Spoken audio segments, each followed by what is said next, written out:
الحمد لله وكفى وسلام على عباده الذين اصطفى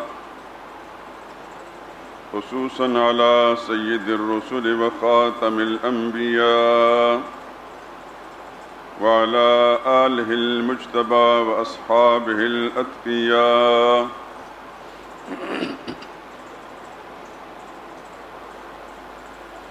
أما بعد فإن خير الحديث كتاب الله وخير الهدي هدي محمد صلى الله عليه وسلم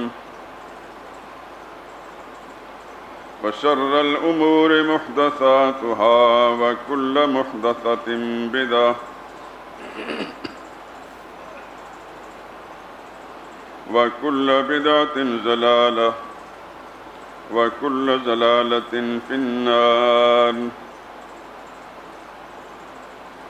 أعوذ بالله من الشيطان الرجيم. بسم الله الرحمن الرحيم. ولا تدع من دون الله ما لا ينفعك ولا يضرك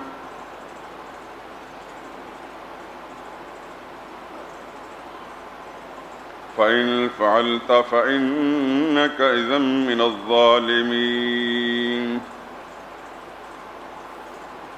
وإن يمسسك الله بضر فلا كاشف له إلا هو وإن يردك بخير فلا راد لفضله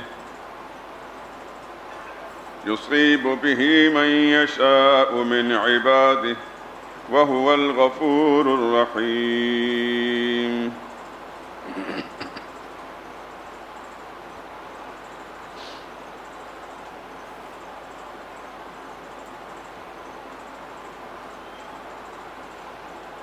اور اللہ کو چھوڑ کر ایسوں کو مت پکارو جو نہ تو تمہارا کچھ بھلا کر سکتے ہیں اور نہ کچھ بگاڑ سکتے ہیں. اگر ایسا کرو گے تو ظالموں میں سے ہو جاؤ گے.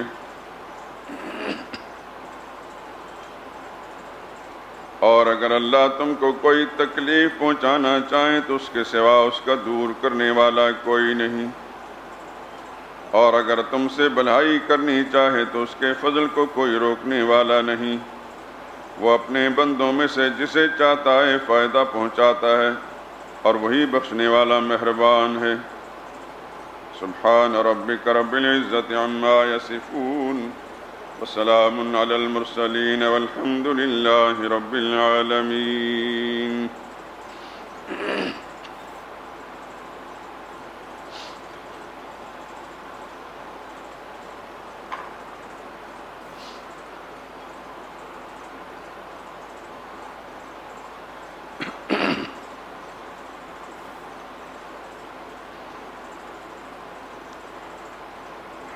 مانگ جو کچھ مانگنا ہے خالق غفار سے.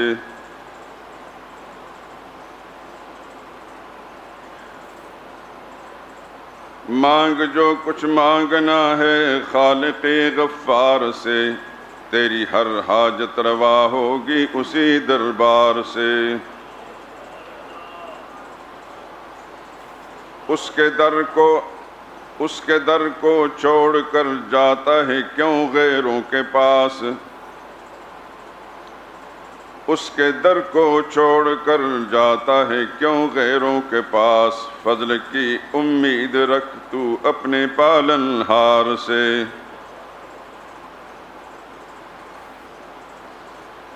تیرے ظاہر اور باطن سب سے واقف ہے خدا.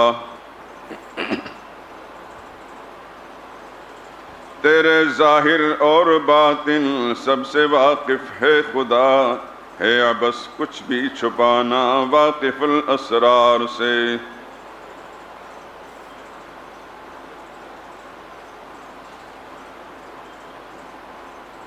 ہو عمل پیرا صدا انور خدا کے حکم پر. ہو عمل پیرا صدا انور خدا کے حکم پر. عاقبت میں تا نہ ہو محروم تو دیدار سے. مانگ جو کچھ مانگنا ہے خالق غفار سے، تیری ہر حاجت روا ہوگی اسی دربار سے۔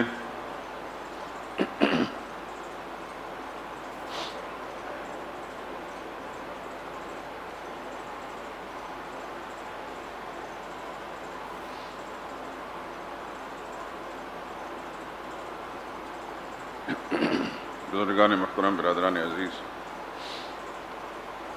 سورہ یونس کے آخری رکوع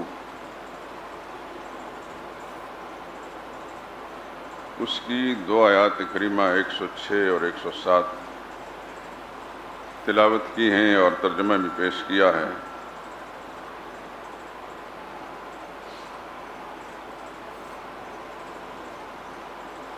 جس سے معلوم ہوا کہ رب العالمین یہ اعلان فرما رہے ہیں کہ فائدہ یا نقصان اللہ کے سوا کسی اور کے اختیار میں نہیں۔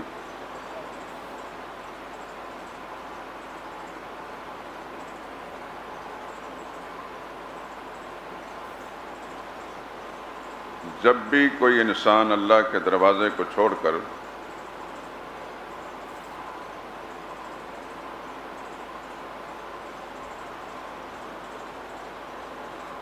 غیروں کے آستانوں پر جاتا ہے تو اسی عقیدے اور احساس کے ساتھ جاتا ہے کہ یہاں سے میری حاجت روائی ہوگی،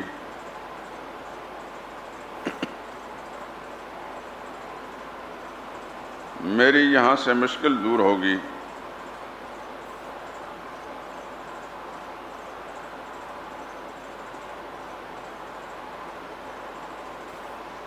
وہ نادان یہ نہیں سمجھتا کہ جس کی دھرتی پر میں چل پھر رہا ہوں، جس نے یہ زمین بنائی ہے اور جس کی چھت کے نیچے میں پھر رہا ہوں، یہ آسمان بنائے ہیں، جس کا دیا ہوا رزق کھا رہا ہوں، جس کی دی ہوئی سانس لے رہا ہوں، جس کی دی ہوئی صحت سے مستفید ہو رہا ہوں، اتنے بڑے بڑے کام کرنے والا اللہ ذرا سی کوئی حاجت درپیش ہو گئی تو کیا اس کی اس حاجت کو پورا کرنے پر وہ قادر نہیں ہے؟ کیوں ضرورت پڑے گی دوسروں کے پاس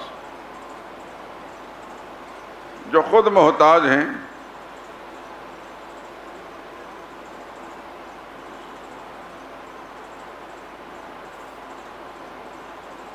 ایک محتاج دوسرے محتاج سے کچھ لینے جاتا ہے، اس سے بڑا احمق دنیا میں کون سا ہوتا ہے؟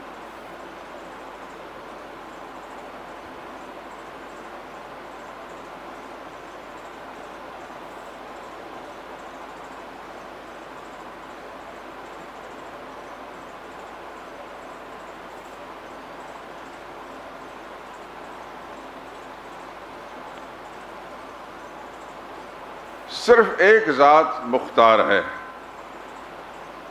باقی سب محتاج ہیں، زمین والے ہوں یا آسمان والے، اگلے ہوں یا پچھلے، سب محتاج ہیں۔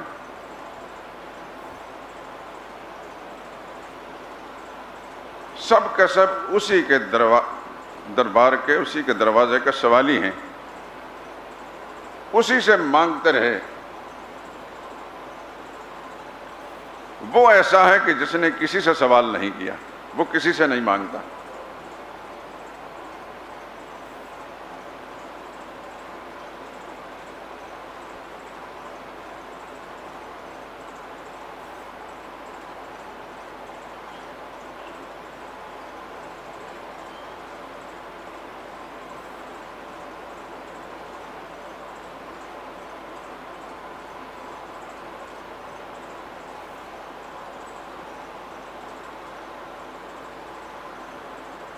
قرآن کریم میں اسلوب بدل بدل کر، انداز بدل بدل کر یہ بات سمجھائی گئی ہے کہ کسی کے پاس فائدہ دینے یا نقصان پہنچانے کا کوئی اختیار نہیں۔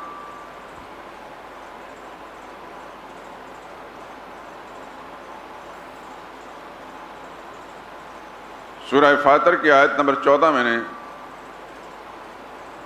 پچھلے جمعے میں بیان کی تھی، اس میں اس قدر عموم ہے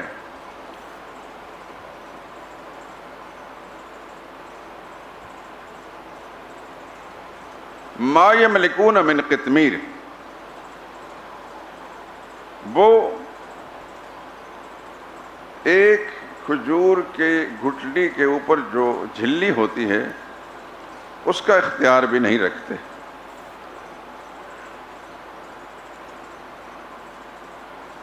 والذین تدعون من دونہ ما یملکون من قطمیر، جن کو تم اس کے سوا پکارتے ہو وہ تو کھجور کی گٹلی کے چھلکے کے برابر بھی اختیار نہیں رکھتے۔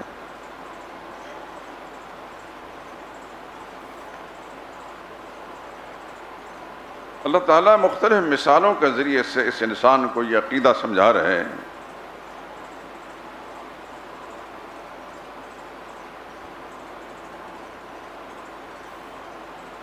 کبھی یوں بیان فرمایا کہ وہ ایک مکھی نہیں بنا سکتے، بلکہ مکھی کوئی چیز چھین کر لے جائے اسے چھڑا نہیں سکتے،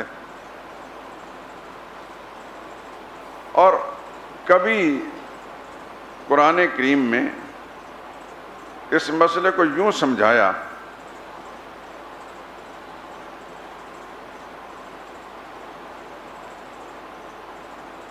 وہ لوگ جو اللہ کے سوا اوروں کو پکارتے ہیں ان کی کمزوری کا یہ عالم ہے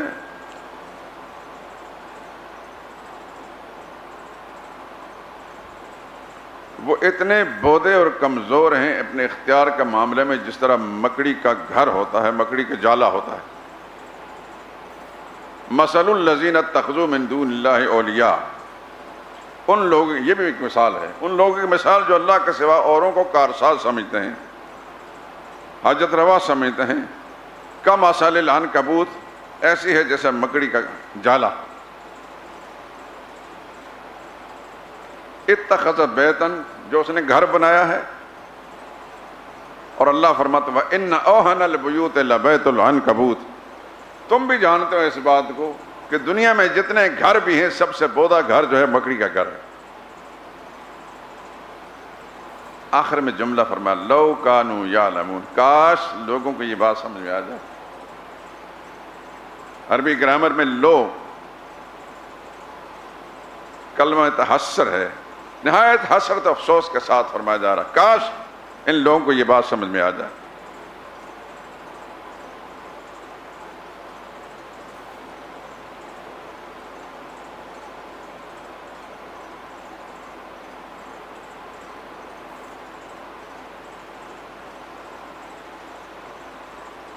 کسی شاعر نے کہا یہ غیر خدا کی اوٹ پناہ، یہ غیر خدا کی اوٹ پناہ مکڑی کے جالے کی سی ہے۔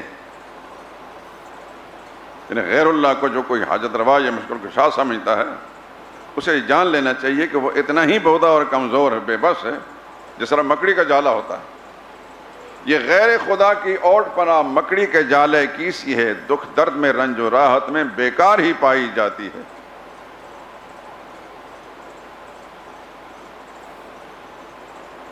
اور پھر اس نے شاید اپنے زمانے کے حالات کو سامنے رکھ کر ایک اور شعر کہا ہے، مکڑی بھی جالا تنتی ہے اور یہ بھی جال بچھاتے ہیں،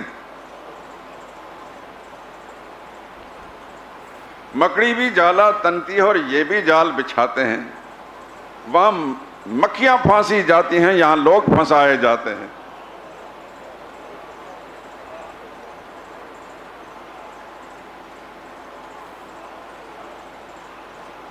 کیا کیا انداز اختیار کیا قرآن کریم نے۔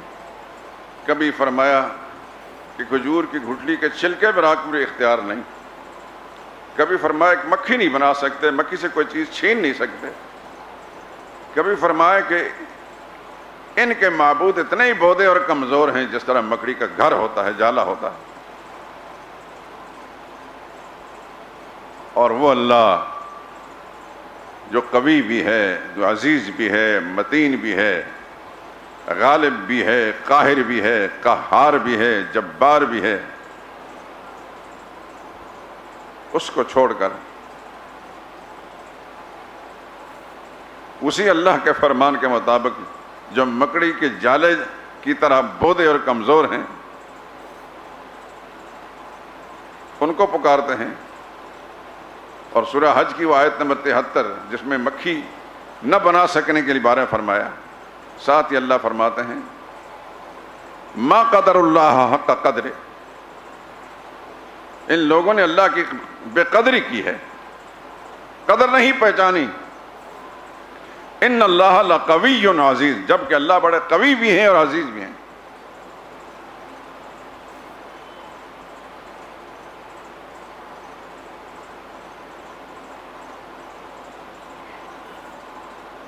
میرے دوستو، آپ غور فرمائیں کہ اس مسئلے کو سمجھانے کے لیے اللہ کے پیغمبروں نے کس قدر جتن کیے ہیں، کتنی تکلیفیں اٹھائیں۔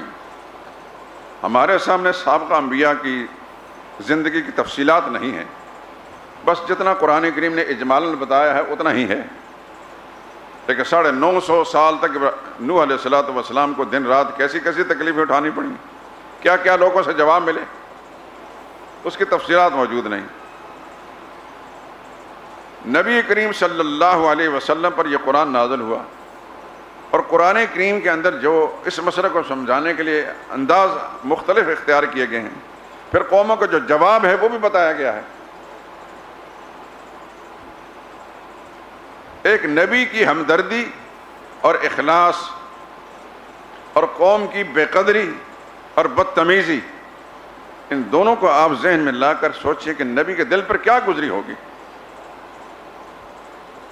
پھر وہی نبی جو ان کے ہمدرد بن کے آئے تھے، ان پر پتھروں کی بارش کی گئی۔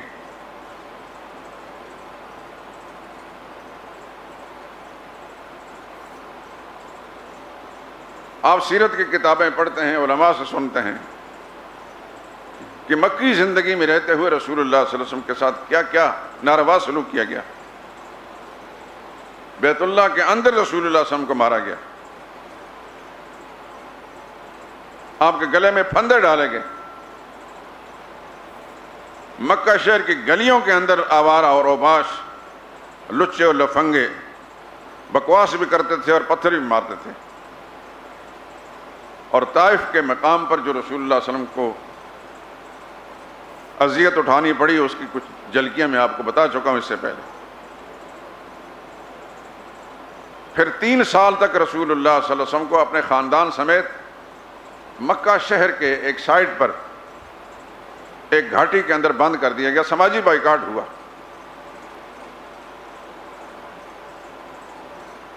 قبیلہ بنو ہاشم کی وہ گھاٹی تھی، وہ علاقہ تھا شیب بنی ہاشم، جس کو یار لوگوں نے شیب ابو طالب بنا دیا ہے کسی خاص نظریے کے تحت۔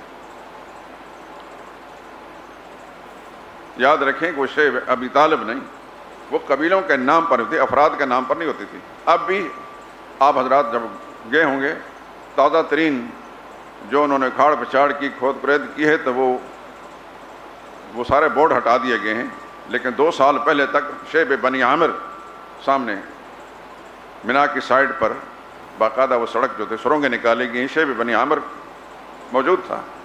اور مکہ معظمہ کی پرانی تاریخ جو ہے، جس میں مکہ معظمہ کے محلوں کے نام، محلوں میں کس محلے میں کون کون رہتا تھا، ان کی پوری تفصیلات موجود ہیں۔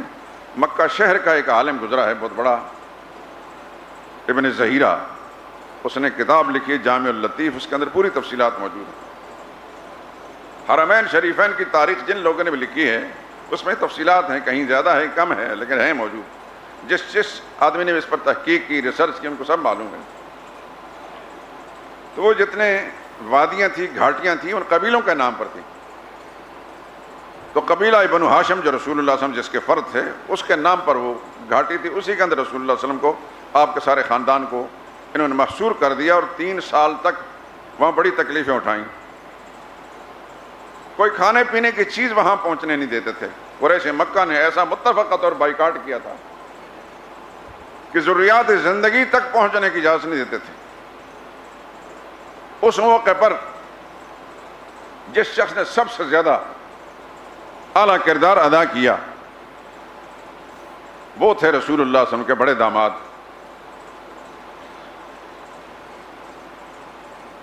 نام تو آتا ہوگا آپ کو، اگر بڑی صاحبزادی کا نام آتا ہے تو بڑے داماد کا نام بھی آتا ہوگا۔ ویسے تو ہمارے یار لوگوں نے حضور صلی اللہ علیہ وسلم کی ایک ہی بیٹی مشہور کر رکھی ہے۔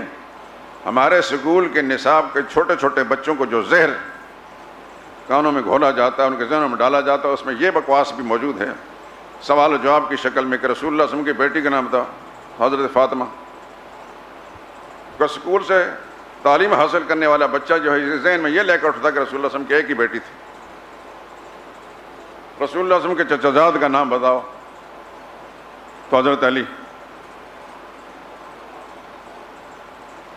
رسول اللہ صلی اللہ علیہ وسلم کے 28 چچا زاد بھائی تھے۔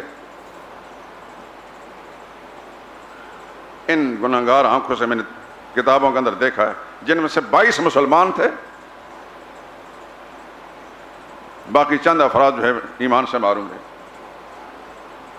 جن میں سے صرف 10 بیٹے تو حضرت عباس رضی اللہ تعالیٰ عنہ کے تھے جو حضور کے چچا زاد تھے، جو سارے کے سارے مسلمان تھے۔ ابو لہب جو بدترین دشمن تھا رسول اللہ صلی اللہ علیہ وسلم کے چچاؤں میں سے، اس کے 3 بیٹوں میں سے 2 کو اللہ نے ہدایت دی، ایک کا نام عتبہ تھا اور دوسرے کا نام معتب تھا، یہ دونوں مسلمان ہوئے، صرف عتیبہ رہ گیا۔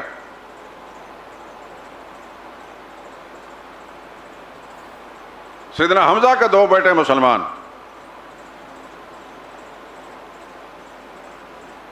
ابو جو زبیر تھے ان کا ایک بیٹا مسلمان جس کا نام عبداللہ تھا، عبداللہ بن زبیر، ایک وہ ہیں، ایک عبداللہ بن زبیر دوسرے ہیں، وہ بھی عبداللہ بن زبیر تھے۔ لیکن ہماری قومی بے حسی، جہالت، ہمارا جو ملا طبقہ ہے اس کو تو چند فروعی مسائل کے سوا اور کوئی چیز معلوم نہیں، حضور صلی اللہ علیہ وسلم کے خاندان کا تعارف بھی نہیں۔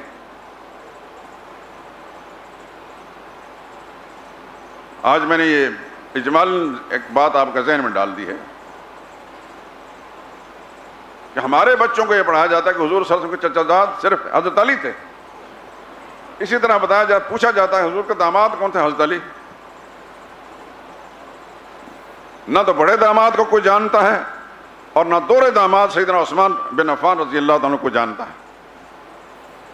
علماء کے ساتھ بیٹھنے والے یا کتابوں کا مطالعہ کرنے والے چند لوگوں کو مستثنا کر لیجئے، باقی ساری قوم جو اس جہالت میں مبتلا ہے۔ عرض کر رہا تھا کہ شیب بنی ہاشم میں جب رسول اللہ صلی اللہ علیہ وسلم کو خاندان سمیت محصور کیا گیا، جرم کیا تھا؟ کیا جرم تھا رسول اللہ صلی اللہ علیہ وسلم کا؟ کہ اللہ کی توحید کا مسئلہ بیان کر رہے تھے، قوم مشرک تھی، ان کے مشرکانہ عقیدے کے خلاف اللہ کی توحید کا مسئلہ بیان کیا، اس پر وہ دشمن بن گئے۔ تو اس وقت ایک بہترین کردار، وفادار انسان کا کردار جو ادا کیا حضور صلی اللہ علیہ وسلم کے بڑے داماد جناب ابو العاص بن ربی نے۔ یہ سیدہ خدیجہ رضی اللہ تعالی عنہ کے بھانجے تھے، رسول اللہ صلی اللہ علیہ وسلم کے بڑے داماد تھے، رسول اللہ صلی اللہ علیہ وسلم کی بڑی صاحبزادی سیدہ زینب کے شوہر نامدار تھے۔ اور آپ حیران ہوں گے کہ اتنا شریف انسان، مکہ شہر کا کامیاب تاجر، کہ جس وقت رسول اللہ صلی اللہ علیہ وسلم کے ساتھ سارے قریش مکہ مشرکین نے بائیکاٹ کیا، یہ بھی اس وقت مشرک تھے، مومن نہیں بنے تھے، بہت بعد میں مومن ہوئے۔ جب رسول اللہ صلی اللہ علیہ وسلم مدینہ طیبہ تشریف لے گئے تو اس کے بعد ایمان لائے، لیکن ان کی شرافت اس قدر تھی، اخلاص اس قدر تھا کہ اس مشرکانہ عقیدے کے تحت بھی جب دیکھا کہ میری ساری قوم رسول اللہ صلی اللہ علیہ وسلم کی دشمن بن گئی، انہوں نے راتوں کو چھپ چھپ کر جانور پر کھانے پینے کی غذائی اجناس لاد کر تو لوگوں سے آنکھیں چرا کر اس گھاٹی کی طرف جانور کو ہانک دیا کرتے تھے جس میں رسول اللہ صلی اللہ علیہ وسلم خاندان سمیت محصور تھے۔ اور حضور صلی اللہ علیہ وسلم سمجھ جاتا تھا کہ یہ ابوالعاص نے یہ کھانے پینے کی چیزیں بھیجی ہیں۔